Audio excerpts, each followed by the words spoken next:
kanilang kasama lalaki na totoo na ahas, eh yung parang pinakasilya sa kanilang apat na lalaki.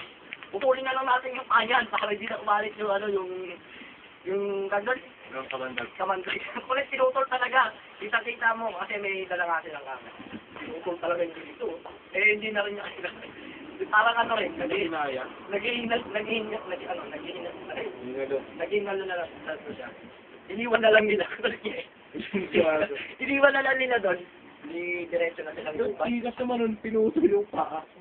Eh, di ba nga ano, mga nakatira sila sa siyempre, na civilization sila, may mga dala silang kastilyo, mga kung ano-ano. Nung napunta, kasi ano yun eh, 3 tribo yun eh. Yung tribo na mga brown, mababait yun. Tapos yung puti medyo mabait, medyo masama. Tapos yung ano talaga yung itim, yung talaga yung lokal na lokal. Nag-hunting yung 3 tribo na yun eh. Ang kulit ngayon, pagpunta nila doon sa tribo ng ano, mapuputi, eh, mga nakadrugs na sila. Parang napakasa nila, may sinunog nila yung ano, yung isang bubo, pinapasok lang nila ng bata doon, pinapasok nila.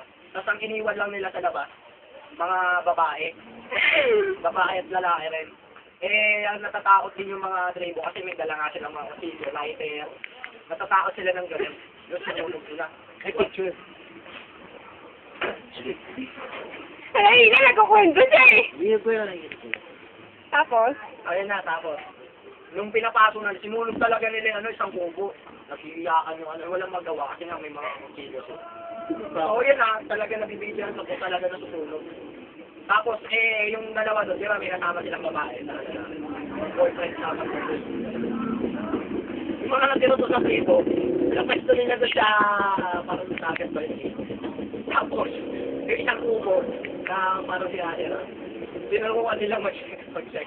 Ang kulit, talaga kinukuha na ng ano, ng isang, kinukuha na ng kasama nila.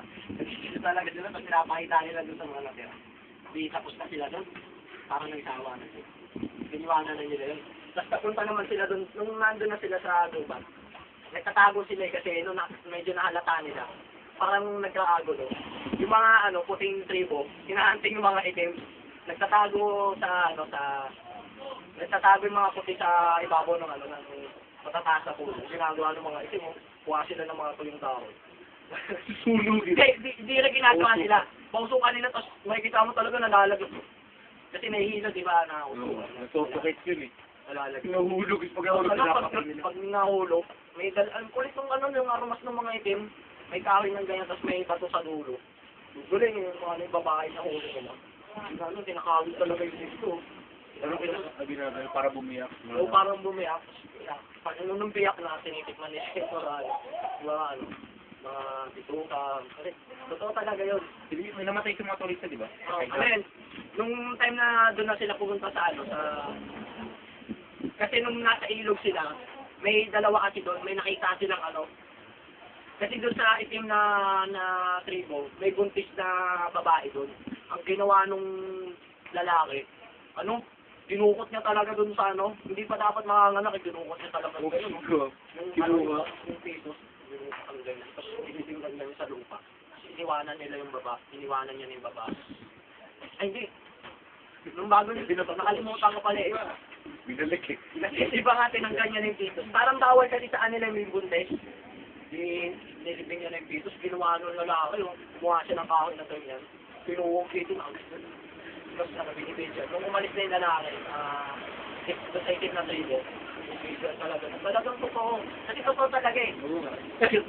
Ano? Talagang nakakadili nila eh. Nanonood pa naman ako kumakain noon.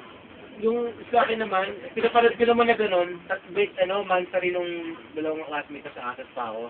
Tapos ang handa nun, luto silang pancit, yung konti lang. Sabi siya, kaya na yan. Kinuwento mo sa akin yun eh. Sabi, ganun sila. Sabi ko, may bala ba kayo dyan? Di ba kinuwento mo lang sa akin? Dala ko yung kanibal. Si Ate Anet. Anong kanin pa yun? May pawikan. Nakain yung pawikan, sinudukot yung mata. Ganun. Talagang ano, sa tingin mo. Hindi, shoot lang yun, shoot lang. Pero may ano siya, may babala siya. Sabi na if you watch this movie, you cannot sleep for it. Alagay na gano'n. At sabay nung pinag namin, ang gano'n lahat kami. Walang gumalo ng pansit eh. Hanggang matapos eh. Sabay, kumain na, may natira pa eh. Dami, kasi nagtilang kinain. Yatay-yatay pa man din yung pansit. Nanunutan ko yun, walang gumagalo ng pansit eh. Tapos siya, binibidyan na nila yung ano, Parang ganyan. nakatuho. Loro siya. Ay, ano, Ay, nakaganon. yung mga babae, parang nag-away yung mag-boyfriend sa mag-girlfriend yun. May nakita silang naliligo ata yung ano, isang babae. Mali ako, ano ba yan? Pinagtripan nila na rin. Kaputing, nirip nila. Nirip talaga nila, tapos iniwanan nila. Parang nakakatunog na yung mga itim na tribo naman yung parang mga dayo. Ngayon, sila na yung hinanting. May nakuha yung babae. Nirip nung mga tribo. Hawak-hawak sa kanya, tapos pinagkaka na lalaki. Tapos isang lalaki, yung boyfriend nun, pinutulan ng titi. Tapos yung isa, pinutulan ng ulo. Yung isa na lang natitira doon may nagsushoot. Yung kumukuha talaga. Hindi rin siya nakataka. Nakikita mo talaga yung pag sa kanya, pumalsik yung tao. Nakakadiri. Kamalik tayo yung kaba ng Ang ano nun, kaya natuklasan yun.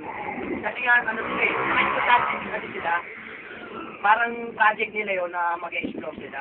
Yung mga nasa sibilisasyon na mga kamag-anak parang magulang, nagtataka pag wala pa sila. May mga prof yata yung mga sumunod na prof doon, shoot na yun. Sinushoot na talaga yun. Nakita nila yung camera. Kaya nila nakita yung camera na yun. Ganun pa. Doon nasa damuhan sila, may nakatayong kahoy, tapos dalawang kahoy yun, tapos may mga pumupo. Halata nila na nandun yung video cam. Nakasabit doon, parang ginawang palambot siya eh. Nakasabit doon. Nakita nila may tape pa. May tape yung natuklasan niya nila na pinakay na nga yung mga... Pero yung sinushoot na yun, shoot na talaga yun. Nakadiri niya. Cannibal. Cannibal. Here. Ano ba ba? Hindi, panoorin natin yung Pagkatapos mukha ng panahon, may mga ganyan talaga. Ano ba magat nun? Yung mga kalain na may mga ganun pagkalaga. Tutulog. Kita mo na yun. Hindi pa. Rock,